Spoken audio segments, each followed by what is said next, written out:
Trezește odată! Rocky, ce cauți aici? Nu sunt Rocky, sunt fantoma dansului de Crăciun. Fantoma dansului de Crăciun? Oh, mai lasă-mă în pace. Du-te acasă.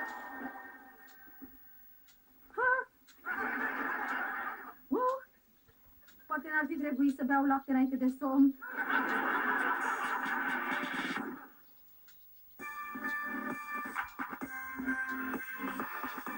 Deci, ce face mai exact fantoma dansului de Crăciun?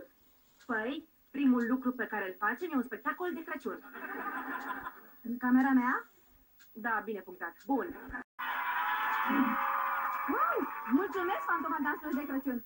Acum, dacă nu te superi, o să mă întorc din nou la culcare. Înainte să apar tu, visam că One Direction se băteau pentru mine și nu știam pe cine să aleg. Nu te pripi, întâi trebuie să-ți arăt un moment de la Crăciunul trecut. Asta e Crăciunul trecut? Da? De acum 2 ani, brad real, fără cadou. Și chiar mai important, fără Jeremy. Da, ciudat că ai menționat asta. Mama, vrei ceva special de la moșul? Da. Zi să-mi pună un pompier super în ciorap. Dragă moșule, adu-i mamei, te rog, un nou simț al umorului. Ăsta e super inadecvat. Vezi? De asta e mama ta așa de tristă, pentru că Jeremy este exact ce și-a dorit. Repet, ea a rupt-o cu el. În plus, sunt sigură că e plină balta de pompier super. Sau măcar un contabil drăguț care are păr. Mai vedem noi. Acum o să te duc să-ți arăt viitorul. Ăsta nu e jobul altei fantome?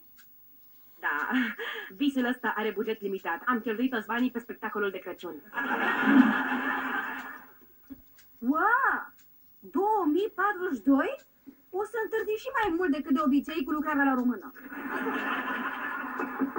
Mă duc eu! Mama!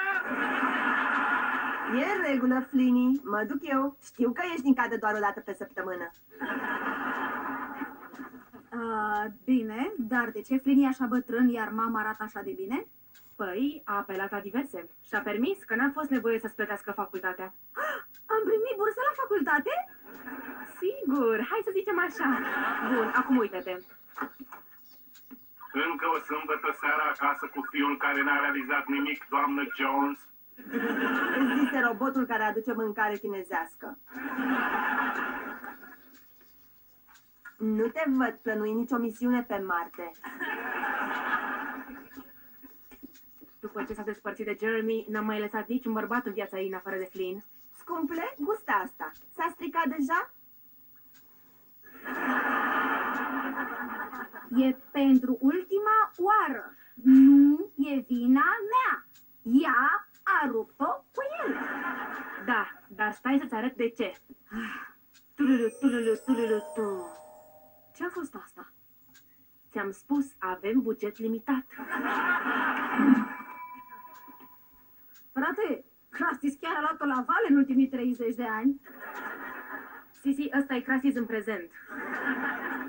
Bun, vezi acolo? Mama ta se desparte de Jeremy. Îmi pare rău, Jeremy.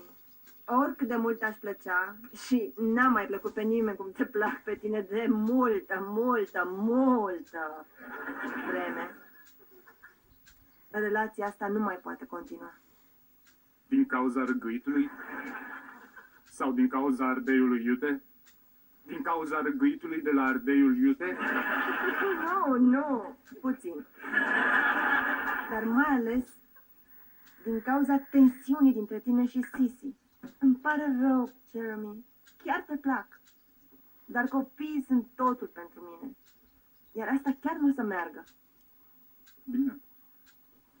Înțeleg. Dar dacă ai nevoie de ceva, știi pe cine să suni.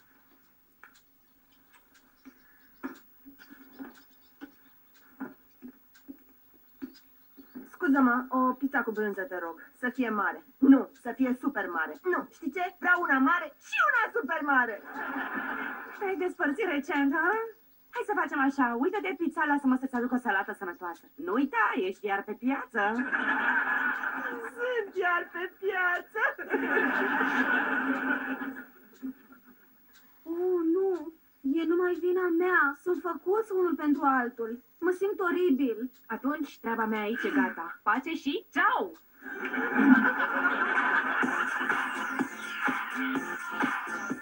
Ce zi azi? Ce zi azi? Sisi, am mai făcut asta.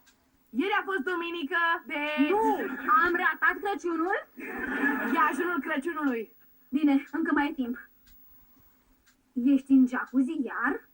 Hei, dacă ai greșit să stau în cadă, nu vreau să fiu corect. Ați sunat la Jeremy? Vă rog, lăsați un mesaj după sirena.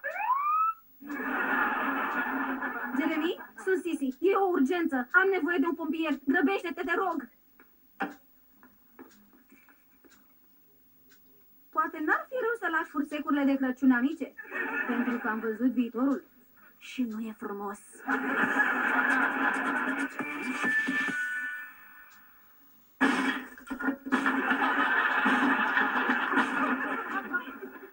Nu, Reni, moșule, am fost bună, jur! Împărțeam jucării copiilor la sediul nostru când am auzit mesajul pe telefon de la Sisi despre un fel de urgență. O urgență? Nu e nicio urgență. Ba da, este o urgență. O urgență emoțională. Nu sufăr gândul că m-am pus între tine și fericirea ta. Vă datorez amândurora multe scuze. Fantoma dansului de Crăciun mi-a arătat robotul care vibrează de la chinezi, iar Flynn era bătrân și mare și am făcut un spectacol imens de Crăciun. Bine, Am fost rea. Cred că nu sunt obișnuită să-mi împart mama cu nimeni. crede-mă că te înțeleg foarte bine. Când ai ceva așa fantastic, e greu să-l împarți. Încă mai urăsc bradul fals. Dar o să fac tot posibilul să mă înțeleg cu Jeremy, ca voi doi să fiți fericiți.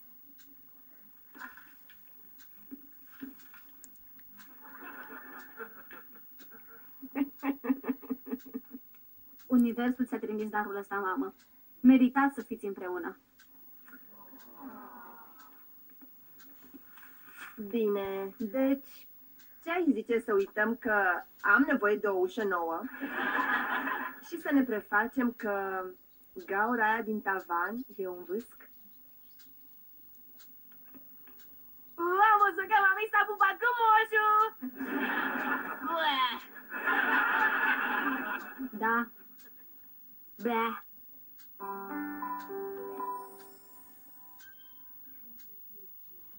Navidad, Navidad, linda Navidad, es un día de alegría y felicidad. Frate, asta e chiar frumos. Și tai, mersi că ai acceptat toate tradițiile familiei mele.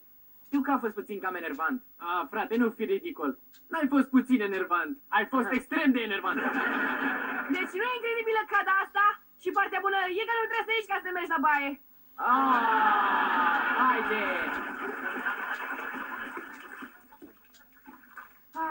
Exact cum îmi place. Crăciun fericit tuturor și tuturor o baie bună. Shake it up.